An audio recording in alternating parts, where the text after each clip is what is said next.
거부를 하시는 전략을 계속 하고 있는데 그런 그 재판 전략이 박근혜 전 대통령한테 안 좋은 영향을 미쳤을 것이다라고 저는 그렇게 보거든요. 그 보이콧 전략을 누가 조언을 했는지.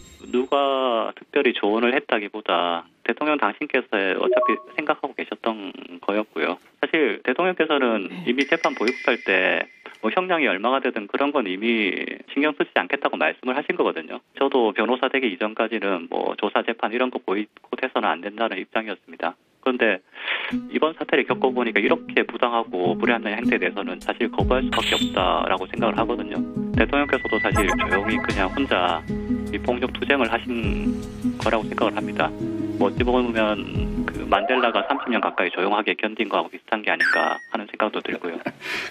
또 한마디만 더 말씀드리면 너무 막가시네. 대통령께서 재판 거부하시면서 마지막에 이런 말씀하셨거든요. 뭐 더 어렵고 힘든 과정을 겪어야 할지 모르겠지만 포기하지 않겠다. 언젠간 진실이 밝혀질 거라 믿는다. 이 사건의 역사적 멍해와 책임은 제가 지고 가겠다. 모든 책임은 저에게 묻고 공직자들과 기업인들에게 관용이 있길 바란다. 라고 하셨습니다.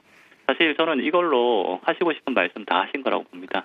박근혜 전 대통령이 본인의 행동으로 인해서 얼마나 많은 사람들이 피해를 당하고 고통을 당하는지 잘 모르시는 것 같다는 생각도 드는데 최 변호사님은 그 박근혜 전 대통령의 그 재판 보이콧 반대하지는 않으셨네요. 그러니까 말씀하시는 거 보니까. 그저 재판 과정에서 한결같이 무표정하고 또 무반응이었던 기억이 나는데요. 이분이 큰 동요가 없어 보이는데 재판을 받거나 아니면 그 전에 무슨 검찰 조사를 받거나 이럴 때 감정적으로 흔들렸던 이런 순간은 없었나요? 이제 탄핵되시고 검찰 첫 조사 받을 때 아마 그때가 유일하게 좀 감정적으로 흔들리셨던 때가 아닌가 싶은데 그때 이제 검사가 삼성 뇌물 관련해서 이제 물으니까 제가 뭐 그런 더러운 돈 받겠다고 뭐 사람을 이렇게 더럽게 만듭니까? 이렇게 좀 약간 울컥하셨거든요. 억울함도 있었을 거고 분노도 있었을 거고 회한도 있었을 거고 약간 그런 복합적인 감정이 아니었을까 싶습니다. 그래서 당시에 그 사고가 날 것 같아서 조사도 잠깐 중단이 됐죠. 책에서도 억울하다는 기조로 말씀하셨고 또 아까 말씀 중에서도 울컥하고 뭐 이랬던 부분이 있었다고 하시는데 사실은 당시에 한국당 의원들도 탄핵에 찬성한 분들도 있고 국회의원 300명 중에 234명이 찬성하고 또 국민도 한 80% 지지했음에도 불구하고 재판이 인정이 안 된다 이렇게 해서 옆에서 보시니까 그러시던가요?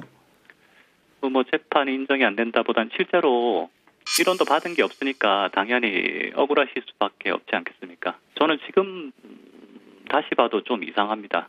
이게 사실 경제공동체도 아니거든요. 실언도 받은 게 없으니까 사실 간접적으로 제3자 뇌물죄를 적용을 했는데 최서원은 사실 그 위원장을 썼는데 거기에는 이제 정유라한테 전재산을 준다고 했거든요. 그리고 옷 심부름 비용도 이제 최서원한테 일일이 지급을 했고 뭐 최서원한테 사실 특별하게 뭘 해준 게 없어요. 그리고 뭐 정유라 말 같은 경우에도 사실 정유라가 증언을 했지 않습니까? 삼성으로부터 그 말 타고 있는 말 사달라고 하자 최서원이 그냥 네 것처럼 타면 됐다 이렇게 말을 하거든요. 말을 안 사줬으니까 그런 얘기를 하는 거란 말입니다. 그리고 또 뇌물을 받으려면 굳이 뭐 드러나는 재단을 통해서 받았을까? 재단을 만들고 그걸 최서원이 뭐 지배를 해서 뇌물을 받았다고 하시는데 실제 보면 최서원은 그 재단 통해서 용역 7억짜리 수주하려다가 사기 미수로 이렇게 기소까지 됐거든요. 그러니까 재단도 통제를 못했던 거예요. 그래서 어찌 보면 대통령 모르게 밑에서 이제 여러 사람들이 호가호위하면서 기업들한테 압박을 한 게 아닌가. 지금 말씀을 들어보면 예. 검찰의 그 국정농단 관련된 기소 내용은 이제 다 잘못됐다 이런 취지잖아요. 네. 그러면 그냥 멍하니 이용만 당했다 이렇게 보는 거예요? 멍하니 이용을 당했다기보다 최서원 씨 같은 경우에는 너무 조심을 해서 은밀하게 그런 행위를 했죠. 사실 자세히 들여다보면 롯데, SK, 삼성, 동계스포츠 영대센터 이런 일들이 거의 제대로 진행된 게 없거든요. 그 이유가 뭐냐면 최서원이 대통령 몰래 이런 일을 하려다 보니까 잘 안 된 거죠. 잘 안 되고 중간에 실무자들이 의심하고 그래서 실제로는 최서원이 그렇게 챙긴 게 거의 없습니다. 그런 과정인데 대통령은 모르고 있었고 관여한 바도 없는 과정인데 그런 것까지 다 끄집어내서 대통령을 엮은 거다 그렇게 보고 있습니다. 다른 부분은 모르겠는데 그 국정농단 부분이 있지 않습니까? 네. 국정농단에 대해서도 그 무죄라고 생각하시는지요? 국정농단이라고 하면 어떤 그러니까 최순실이 예컨대 최순실한테 국가의 문서가 막 간다든지 네. 이런 부분에 대해서.